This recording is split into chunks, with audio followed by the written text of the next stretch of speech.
I went to Howard University, which is actually a historically black university. I was seeing a lot of our students that were on campus actually acquiring STIs. But not only that, I noticed that minority groups, in particular African Americans, were actually being affected or disproportionately affected by STIs and HIV. That drove me and made me very passionate about reaching out to those particular communities through the field of infectious diseases.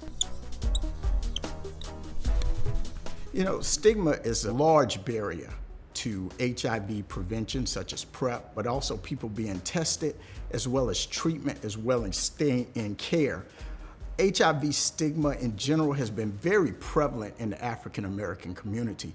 And the reason why I say that is because a lot of times in the African American community, and even as an African American physician, many times we hear that HIV is just isolated to one group of people. We cannot put the message out enough about education on what stigma is and how to dispel these myths. One of the things that we do is we educate our patients, we educate our community, but even more than educating our patients in our community is educating our healthcare staff.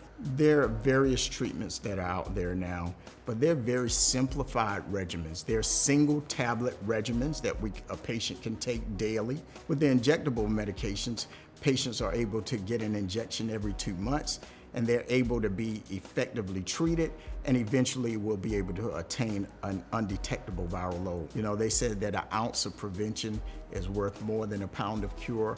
Well, this is one particular disease that we can actually prevent, and that's why I'm very, very passionate about it.